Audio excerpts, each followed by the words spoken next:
할렐루야. 아멘. 이 시간 역대하 33장 10절부터 19절 말씀을 통해서 연말은 끝이 아닌 과정이다라는 제목으로 같이 은혜 나누기를 원합니다. 여러분 발명왕 하면 누가 떠오르십니까? 너무나 잘 알고 계시는 토마스 에디슨이 떠오르죠. 그렇습니다. 누군가를 떠올렸을 때, 뭔가 떠올랐을 때, 이 사람 기억되는 사람이 있습니다. 그런데 우리가 1등은 기억하는데 2등은 잘 기억하지 못하는 그런 일들이 있죠. 미국에서 그런데 토마스 에디슨 다음 가는 발명왕으로 추앙받는 기억하는 사람들이 있습니다. 테슬라는 아니에요. 테슬라는 아닙니다. 그 당시 테슬라는 사람들한테 미치광이 과학자 같은 그런 느낌이 있었습니다. 테슬라 말고 냉장고와 그리고 디젤 엔진, 가정용 에어컨, 그리고 급속 건조 페인트, 자동차 엔진의 전기 시동 장치, 그다음에 노킹 방지, 휘발유 등 300여 건의 특허를 가지고 있는 그런 사람이 있습니다.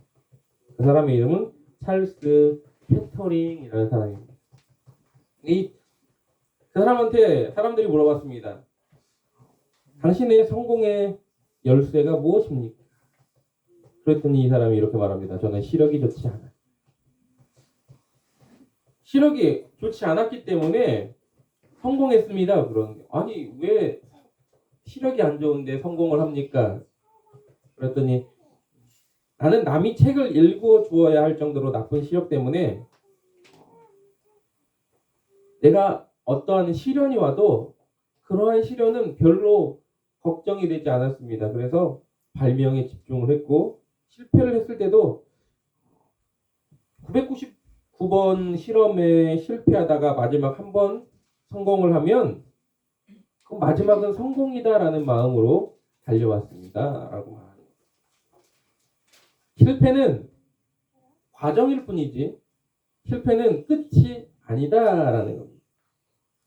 에디슨이 전구를 만들 때 2000번 이상의 실패를 거듭했다고 합니다. 그래서 기자들이 물어봤습니다. 2000번 이상 실패를 한 끝에 성공을 거두었기 때문에 감회가 남다를 것 같습니다. 이렇게 말해요. 그랬더니 에디슨이 이렇게 말했다고 합니다. 저는 단 한 번도 실패를 하지 않았습니다. 단지 2000번의 과정을 통해서 전구가 발명된 것뿐입니다. 여러분, 우리가 흔히 내가 뭔가를 잘 안 되면 이건 끝이다라고 생각을 하죠. 그러나 이것이 끝이 아니고 과정이다라는 겁니다.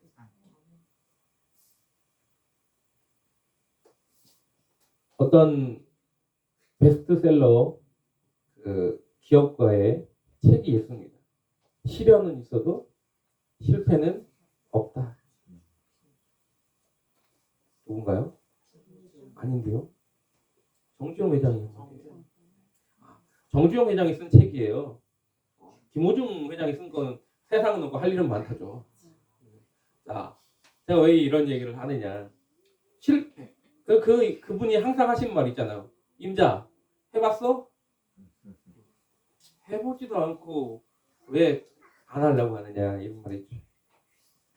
그럼 제가 이런 얘기를 드리는 건 마찬가지입니다. 올 한 해가 마지막으로 끝나는 날. 그러나 세상이 끝난 것도 아니고 그리고 이게 올 한 해 내가 뭔가 계획했던 것이 잘 이루어지지 않았을지라도 그건 끝이 아니라는 겁니다. 과정일 뿐이라는 겁니다. 여러분 우리의 인생의 죽음조차도 그것이 끝이 아니라는 겁니다.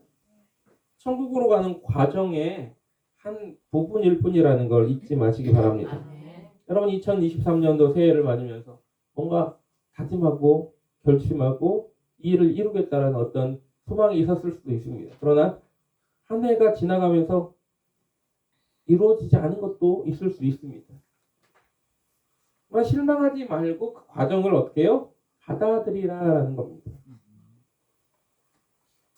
그 과정을 오늘 본문에 있는 이 인물을 통해서 우리가 한번 알아보기로 합니다. 이 인물의 이름은 므낫세입니다. 유다의 제14대 왕이에요. 므낫세는 예전에 제가 그 므낫세 인물을 이야기하면서도 이야기했지만 참 나쁜 왕이에요. 좋은 조건에서 왕이 됐음에도 불구하고 오죽하면 제가 히스기야의 그 15년 생명 연장이 잘못된 것이라고 항상 하는 이유가 누구 때문이라고요? 그 아들 때문에, 므낫세 때문에. 하나님께서 이스라엘에 그 징벌을 내리는 이유가 얘 때문이다 라고 말할 만큼 악한 왕의 대명사가 므낫세입니다. 그런데 왕이 된 나이가 몇 살인 줄 아십니까? 12살이에요. 12살 때 왕이 됐어요. 잘난 아버지를 밑에서 아들은 되게 힘듭니다. 이스라엘에 몇 안 되는 잘난 왕이 있잖아요. 그 중에 한 사람이 누구라고요? 그의 아버지 히스기야. 그런 아버지 밑에서 왕을 했습니다. 그 아버지 다음으로 부담감이 얼마나 컸을까. 그런데 이 왕이 얼마만큼 오랫동안 그 통치 기간이 있었느냐면 바로 54년입니다. 그러니까 가장 오랫동안 왕을 한 왕이 누구냐면 바로 이 므낫세. 40년 통치한 왕들도 있었어요. 그리고 52년 통치한 왕이 한 명 있습니다. 그런데 이 므낫세처럼 오랫동안 통치한 왕은 없었다라는 거예요. 그가 60대 노년이 돼가지고 아수르가 쳐들어옵니다. 여러분 그 아수르가 쳐들어오기 전까지 12살부터 60대 그 때까지 악한 왕이었어요. 악한 짓은 다 하고 살았습니다. 못된 짓은 다 했습니다. 하나님의 성전에 우상을 세우고 거기서 이방신에게 제사를 드렸어요. 곳곳에 산당을 세웠습니다. 산당이 뭐냐면 지금으로 말하면 점집, 무당들 굿하는 그런 곳이라고 보면 됩니다. 그런 곳을 세웠습니다. 이방신들, 아세라 신상들을 세웠습니다. 그게 참 자기들 나름대로의 좋은 일이라고 착각하며 세운 겁니다. 그러다가 나라가 아수르가 쳐들어와서 나라가 멸망하기 직전까지 간 겁니다. 여러분 왕이 끌려갔다고 생각을 해보세요. 왕이 끌려갔다는 건 이미 나라가 망했다는 거하고 똑같은 얘기입니다. 오늘날로 말하면 사업하는 분이 60대에 사업이 망했다는 거예요. 직장을 잃은 겁니다. 노년의 가정이 파탄난 겁니다. 자신만 망한 게 아니죠. 그는 왕이었기 때문에 그가 망함으로 말미암아 뭐예요? 수많은 백성이 죽어갔다라는 겁니다. 많은 사람에게 손해를 끼쳤다라는 겁니다. 결박당해서 바벨론으로 끌려갑니다. 아수르의 수도니까 니느웨겠죠. 니느웨로 끌려갔습니다. 근데 아수르가 당시에 포로를 끌고 갈 때 어떻게 끌고 가느냐? 코에 코걸이를 해갖고 끌고 갔대요. 쇠사슬을 끌고 메고. 그러니까 여러분 그 코걸이, 귀걸이 뭐 이런 게 보통 다 그 아주 옛날에는 노예의 상징이었습니다. 그래서 제가 코걸이, 귀걸이 하는 거 별로 안 좋아합니다. 근데 어느 날 누군가 하고 왔더라고요. 근데 누군가 하고 왔는데 제가 몰라봤어요. 저로 와갖고 꽉 끊어놨어. 그랬는데 제가 몰랐어요. 아빠 나 변한 거 없어? 뭐가 변해? 나중에 밝혔어요. 뚫었대요. 몰랐어요. 관심이 1도 없다고 나한테 실망했어요. 근데 몰라요. 알려주기 전까지는. 자, 아무튼 그런 겁니다. 코를 뚫고 간 거예요. 수치를 얼마나 수치스러웠겠습니까? 이게 보면 다 끝난 것 같아요. 인생이 종친 것 같습니다. 끝난 것처럼 보이는 이 패배가 끝난 것처럼 보이는데 이게 과정으로 승화됐다라는 겁니다. 그가 다시 재기를 했다는 겁니다. 그가 회개하고 저 앞에 돌아와서 다시 왕이 되었다라는 겁니다. 그리고 그가 왕이 와서 다시 그가 잘못했던 것들을 회개하는 마음으로 성전에 있던 신상들을 다 허물었다라는 겁니다. 그의 인생의 마지막은 회개하고 승리하는 삶으로 마무리했습니다. 물론 그렇다고 그게 정말 잘했느냐 그건 아니지만 그런 모습이라는 겁니다. 2023년 마지막 주일이죠. 어떻게 우리가 살아갈 것인가, 이것이 끝이 아님을 생각하면서 그 과정 속에서 우리는 다음으로 연결하는 그 과정으로 잘 넘겨야 되는 겁니다. 끝으로 마감해버리면 안 된다는 겁니다. 며칠 전에 안타까운 소식을 접했죠. 한 배우가 참 연기도 잘하고 그런 배우가 그 한 번의 실수로 또 많은 사람들의 그 질타 속에 여러분 자기 생명을 마감하고 그 사람보다 훨씬 더 이상하게 사는 사람들도 많았는데 그들은 떵떵거리고 사는 사람이 참 많은데 그가 그래서 자기의 생명을 마감했어요. 그 실패처럼 보이고 끝처럼 보였기 때문에 끝낸 겁니다. 과정일 뿐이거든요. 나중에 더 지나고 지난 후에 보면 그래 내가 그렇게 잘못했을 때 내가 어떤 결정을 잘 해나갔다면 그 다음 과정으로 넘어갔을 텐데 그러지 못한 것이 참 안타깝습니다. 여러분 올 한 해가 오늘로 끝났다고 해서 나의 인생이 끝난 것이 절대 아니라는 걸 결코 잊지 마시기 바랍니다. 오늘 본문을 통해서 우리가 그럼 무엇을 알아야 될 것인가? 우리를 통해서 하고자 하는 말씀은 무엇인가 함께 알아보기를 원합니다. 먼저 실패가 끝이 아닌 과정으로 만들려면 하나님께 기대고 나가야 됩니다. 여러분 하나님께 기대를 걸고 나가는 자 되시길 주님의 이름으로 부탁을 드립니다. 아멘. 므낫세가 60세 초반에 그 모든 것을 잃고 비참하게 포로로 끌려갑니다. 근데 12절에 이렇게 말하고 있습니다. 그가 환난을 당하여 그의 하나님 여호와께 간구하고 그의 조상들의 하나님 앞에 크게 겸손하여 또 13절 하반절에 이렇게 말하고 있습니다. 그제서야 여호와께서 하나님이신 줄을 알았더라. 그 전까지는 몰랐던 거예요. 내가 잘난 맛에 살았던 겁니다. 근데 큰 환난이 닥치고 내가 죽을 고비를 겪고 내가 망한 것처럼 되니까 그때서야 뭐가 보였다고요? 그의 아버지 히스기야가 섬기던 그의 조상들이 섬기던 그 하나님이 그때서야 하나님인 줄 알게 되었다라는 겁니다. 그에 필요한 게 뭡니까? 하나님을 기대기 위해서 하나님을 바라보기 위해서 필요했던 게 뭐냐면 바로 그게 겸손해졌다.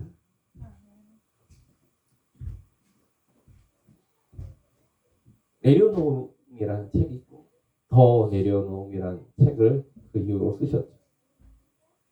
내려놓는다는 거, 또 겸손해야 된다는 거 압니다. 아는데 때때로 내가 지위가 높아지고 내가 가진 것이 많아지면 그 겸손함이 어려워지는 거예요. 그렇기 때문에 어떻게 해야 돼요? 날마다 나를 복종시켜야 됩니다. 날마다 나를 쳐야 됩니다. 나를 자꾸 무릎 꿇게 해야 되는 겁니다. 하나님을 보면서 하나님의 놀라우심을 기억하면서 나는 얼마나 보잘것없는 자인지를 내가 알고 나가야 되는 겁니다. 그래야 내가 겸손할 수 있습니다.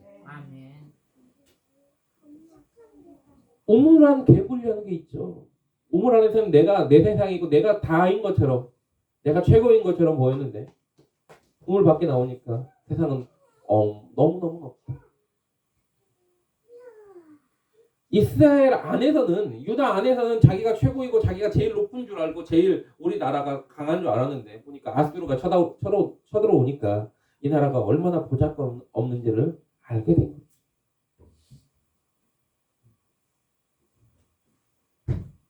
그래서 여러분 그렇게 하기 전에 어떻게 해야 돼요? 그렇게 하기 전에 겸손해야 되는 겁니다. 여러분 크게 막기 전에 겸손해야 되는 거예요. 학교 다닐 때 정말 얌전한 친구가 하나 있었습니다. 근데 그 얌전한 친구, 근데 보면 운동은 잘했어요.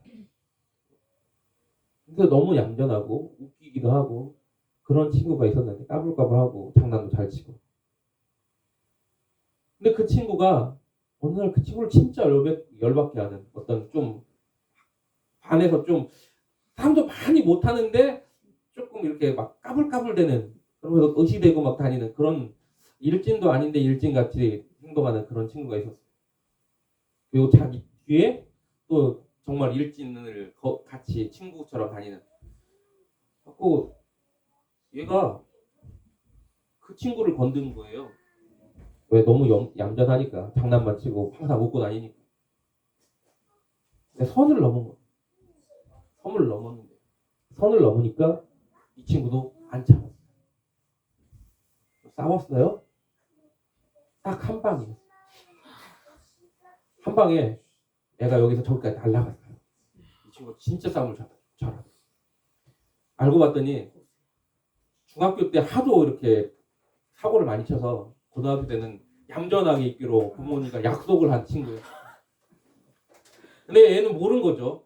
나중에 다른 친구들이 아무도 이 친구를 그렇게 장난치고 하는데도 아무도 안 건드는 이유를 알았습니다. 근데 얘는 몰랐던 거죠.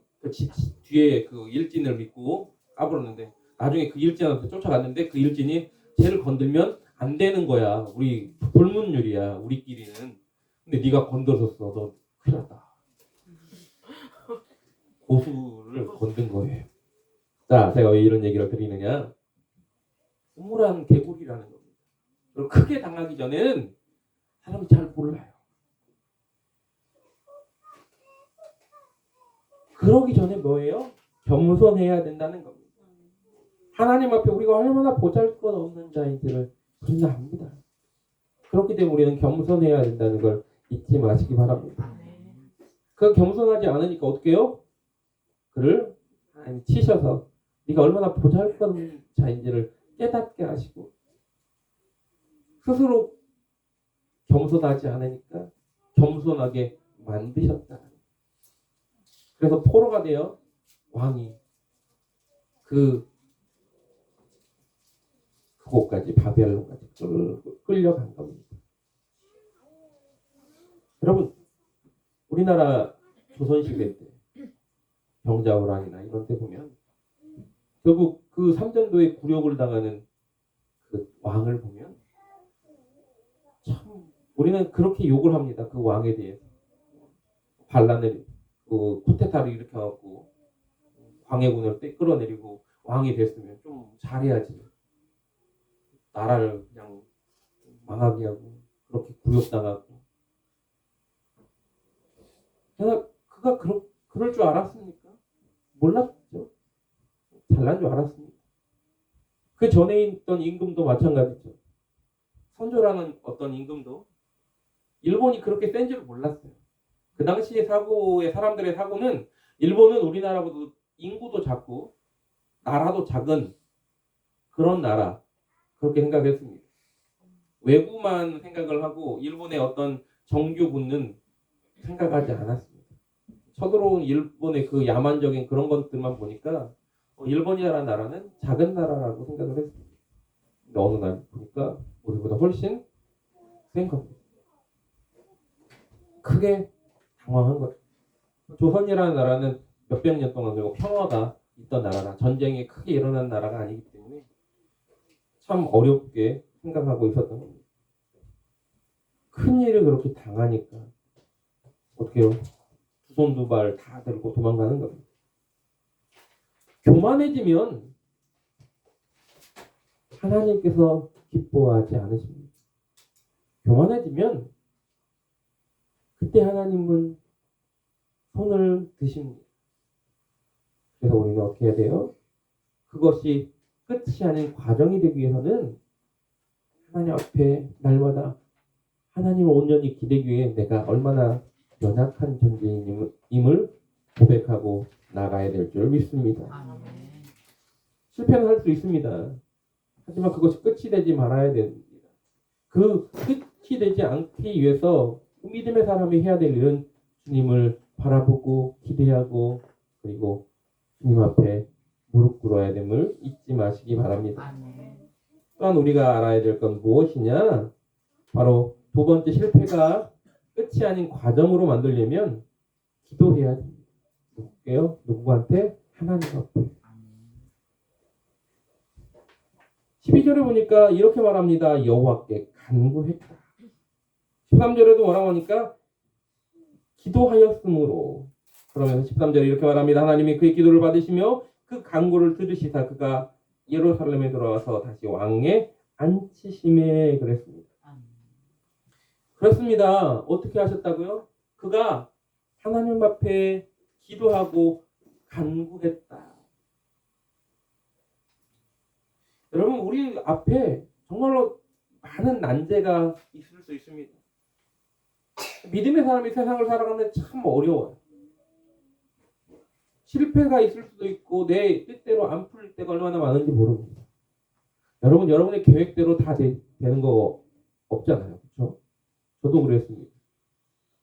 제가 좀 싫어하는 게 뭐냐면 제가 어떤 계획을 이렇게 오늘 하루를 이렇게 짜놓은 그런 플랜에서 누가 갑자기 저한테 딱 끼어들면 굉장히 싫어합니다.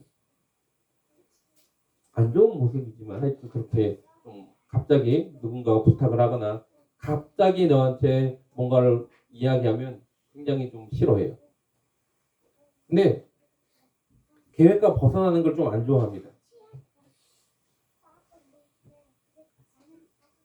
그날도 이제 하도 저기 화장실 변기에 이제 물이 쫄쫄쫄 나오고 해서 이걸 고치자 하고 막 고쳤어요.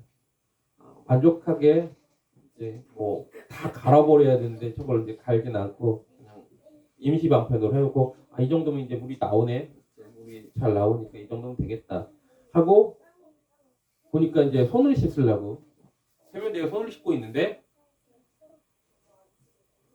이렇게 물을 받아놓고 하려고 꼭 눌렀어요. 막혔어요. 물을 손을 씻었어요. 씻고 다시 눌렀는데 안 눌러 이게 안 올라오는 거예요. 계속 눌렀는데 안 올라와요.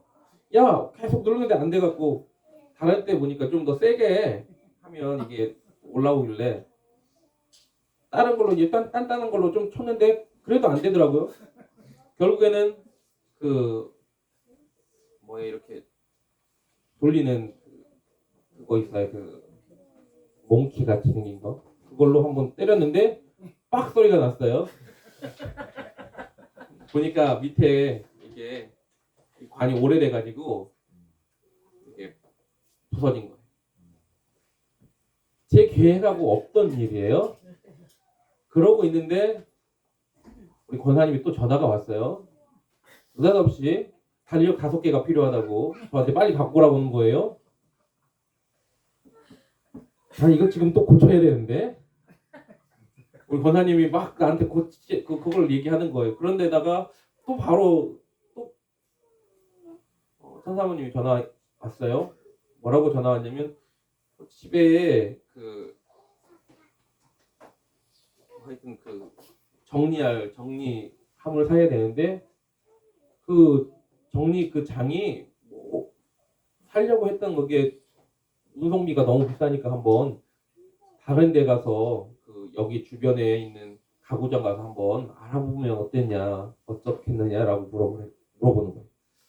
이게 지금 머리가 복잡해졌어요. 이거 빨리 고쳐야 되는데 권사님 전화 왔죠? 사모님 전화 왔죠? 막 머리가 복잡해진 거예요 갑자기. 제가 그래가지고 우선 이거 고치고 얘기하자. 이거 고장났으니까 이거 좀 먼저 고칠게요 하고 전화를 끊었어요. 그리고 하나씩 해결하자 하고 이렇게 막 복잡한 심정을 가지고 이제 그걸 딱 고친 다음에 가서 이제 예배드리러 갔는데 달력을 안 갖고 간 거예요. 생각해보니까. 그래갖고 달력을 또 잊어먹고 갔어요.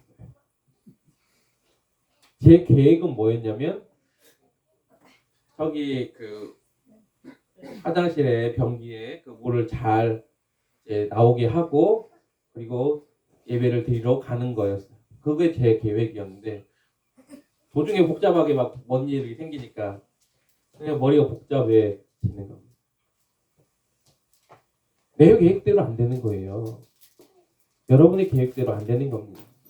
1년 동안 여러분이 하고자 했던 계획대로 안 될 수 있습니다. 그게 실패는 아니라는 겁니다. 복잡해져야 될 일도 아니라는 겁니다. 그거 하나 잘못됐다고 해서 여러분의 인생이 끝나는 것도 아니라는 겁니다. 하나씩 해결해 나가는 그 가운데서 하나님을 의지하고 하나님 앞에 기도하기를 원합니다. 응답하시는 하나님 앞에 여러분의 기도를 간구함으로 아뢰시기 바랍니다. 모든 지각에 뛰어난 하나님의 평강이 그리스도 예수 안에서 내 마음과 생각을 지키실 것이라고 성경은 분명하게 기록하고 있습니다. 예레미야 33장 3절에 좋아하는 말씀 있잖아요. 너는 내게 부르짖으라 내가 내게 응답하겠고 내가 알지 못하는 크고 비밀한 일을 내게 보이리라. 그럼 한나를 보십시오. 한나가 결혼했어요. 결혼했는데 참 행복할 것처럼 생각했는데 아이를 못 낳아.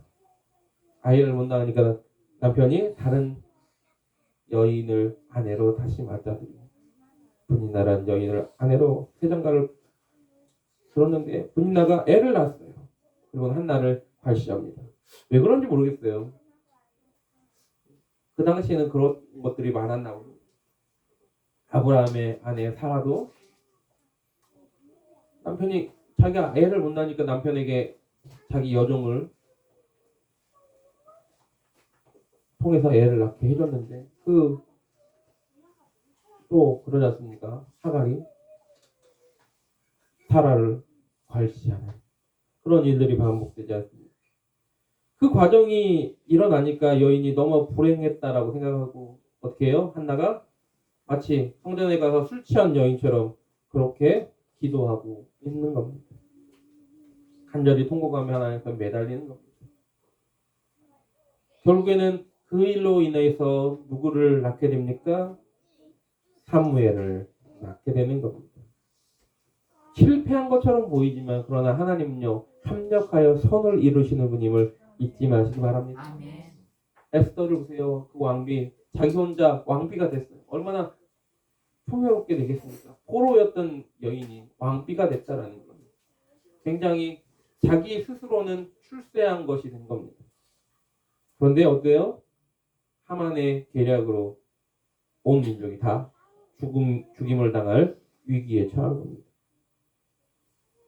이게 이 죽음으로 비참하게 끝나버리는 그 상황에서 에스더가 한 일은 무엇입니까?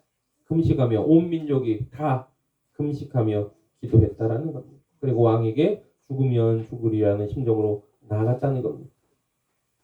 여러분 1년이라는 이 시간 동안에 여러분이 거쳐간 과정은 끝이 아니라는 걸 잊지 마시기 바랍니다. 모든 성경의 인물들이 실패가 없었던 게 아닙니다.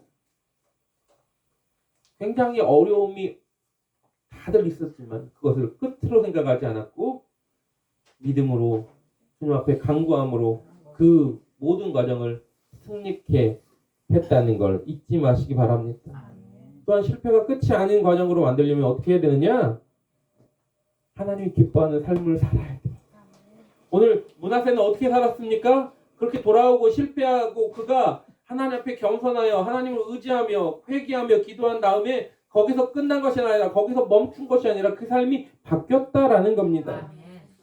14절 15절에 보니까 이렇게 말합니다. 그 후에 다윗성 밖 기온 서쪽 골짜기 안에 외성을 쌓되 엄은 어기까지 이르러 오벨을 둘러 높이 쌓고 또 유다 모든 견고한 성읍에 군대 지휘관을 두며 이방신들과 여호와의 전을 건축한 사내와 예루살렘에 쌓은 모든 제단들을 다 성 밖에 던졌다. 내가 잘못한 것을 바꿔야 된다는 겁니다. 여러분 내가 잘못한 것들을 바꿔야 그 과정은 연결이 되는 겁니다. 실패로 끝나는 과정이 아닌 그렇게 하기를 원합니다. 모두 이게 실패가 아닌 인생이 살기를 원하잖아요. 그러려면 바꿔야 되는 겁니다. 아무렇게 나는 바꿔지지 않고 실패한 인생이 자꾸 그 실패한 것을 반복하는 이유는 내 자신을 안 바꾸려고 하기 때문에 그렇습니다. 한탕주의를 가진 사람들이요. 나는 안 바꾸면서 그 실패를 거듭해요. 계속. 왜? 그 마음을 안 바꾸기 때문에. 나 자신을 안 바꾸기 때문에. 그렇습니다. 내가 그렇게 해가지고 실패를 맛봤는데 똑같이 계속 그대로 하고 있는 거예요. 반복하면서. 그게 아니라는 겁니다. 여러분, 바꿔야 되는 겁니다. 여러분, 이 12살부터 60대까지 40년이 넘는 기간, 50년이 넘는 기간 동안에 50년 가까운 기간에 그렇게 살았어요. 멋대로, 마음대로. 근데 다시 그 포로에서 돌아왔을 때 그가 안 바뀌고 그대로 살았다면 그는 악한 왕 그대로 끝났을 수도 있습니다. 물론 악한 왕이었지만 그러나 마지막은 어때요? 바꿔보려고 했다는 겁니다. 바꿔보려고.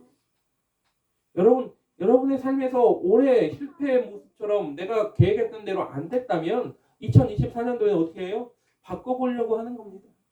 자꾸 바꿔보려고 해야 되는 겁니다. 옛사람을 벗어버리려고 노력을 해야 되는 겁니다. 과거의 잘못들을 다시 그렇게 행하지 않기 위해서 노력해 봐야 된다는 겁니다. 그 일을 행하기 위해서 많은 시행착오도 있을 수 있고 또 많은 노력을 기울여야 할 수도 있습니다. 어쩌면 뼈를 깎는 아픔이 있을 수도 있습니다. 그러나 해야 될 일이라면 그 과정을 겪어야 돼요. 아이들이 공부하는 거 굉장히 싫어합니다. 왜 공부하는 걸 만들어 갖고 학생 때는 왜 공부를 해야 되냐고 말합니다. 그러나 그 과정을 겪어야 그 다음 단계로 갈 수 있는 겁니다. 내가 하고자 하는 꿈이 있다면 어떤 목표가 있다면 그걸 가기 위한 폭넓은 선택을 할 수 있는 그 과정이 학생의 기간이라는 겁니다. 하기 싫을 수도 있습니다.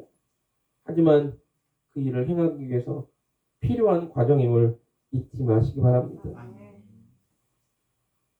60이라고 해서 늦은 나이는 아닙니다. 그때 바뀌어도 충분히 뭔가를 행할 수 있는 나이라는 겁니다. 그럼 성경의 많은 인물들이 못 배웠다라고 현대에도 마찬가지 못 배웠다고 어떤 큰 일을 못하는 건 아닙니다. 하지만 해야 될 과정 그게 있다라는 겁니다. 아이들 성적 좀 떨어졌다고 그게 끝이 아니죠. 하지만 그 과정 속에서 열심히 하다 보면 더 높은 과정으로 올라갈 수 있는 겁니다. 어떤 그 잡지에서 역사상 최대 업적을 이룬 사람에 대한 그러한 조사를 했는데 그 사람이 몇 살 때 그 업적을 이뤘느냐 조사를 한 게 있습니다. 그 중에 35%는 60세부터 70세까지, 그 다음에 23%는 70에서 80세 사이에, 6%는 80대에 성취를 이뤘다. 그러니까 역사적인 업적을 이룬 사람들의 64%가 60이 넘어서 이뤘다라는 겁니다. 세계적인 거장 미켈란젤로는 60이 넘어서 위대한 작품들을 만들기 시작했고 그가 89세에 죽었는데 그 89세의 마지막으로 그가 만든 작품이 뭐냐면 피에타가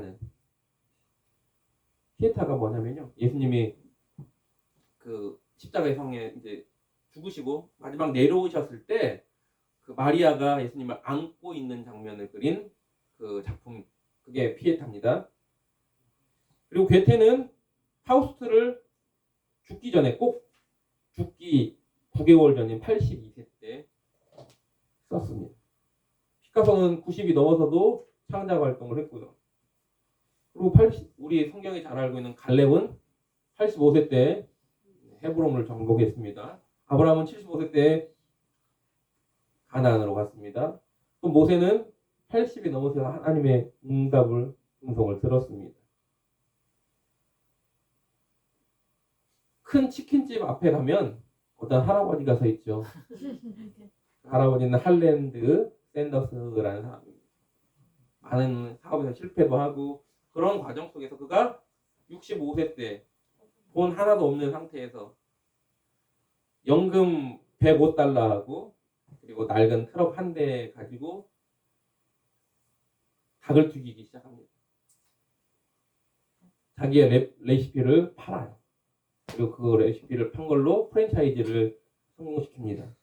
그게 바로 KFC입니다. 그가 90세 때 사망을 했는데 그때 전 세계에 이 KFC 매장이 48개국에 6,000개의 매장이 있었다고 합니다. 6천여 개. 실패가 아니라는 겁니다. 내가 늦었다고 생각하는 그때가 늦은 나이가 아닐 수도 있다는 겁니다. 그 이유는 뭐냐? 우리가 어떻게 살아가느냐라는 겁니다. 60이 돼서도 늦지 않았다라는 겁니다. 올해 끝났다고 해서 그 내년에 다시 시작한다고 해서 그게 늦은 것이 아닐 수도 있다라는 겁니다.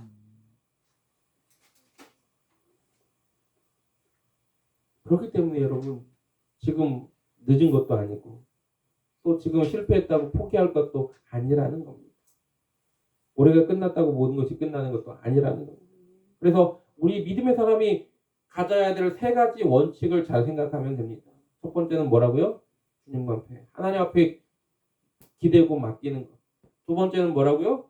그러면서 기도하는 것, 간절하게 주님 도와달라고 기도하는 것. 마지막으로 뭐라고요? 내가 변하는 것. 내가 안 변하면 아무 소용이 없다는 것. 잊지 마시기 바랍니다. 우리의 삶에 오늘도 하나님이 인도하기를 원하십니다. 말씀으로 인도하기를 원하시고 하나님이 기뻐하는 길을 가기를 원하십니다. 그 길을 순종하며 걸어가는 저와 여러분 되기를 주님의 이름으로 부탁을 드립니다. 찬양합니다. 나는 가리라. 주의 길을 가리라. 고백하며 나가기로 합니다.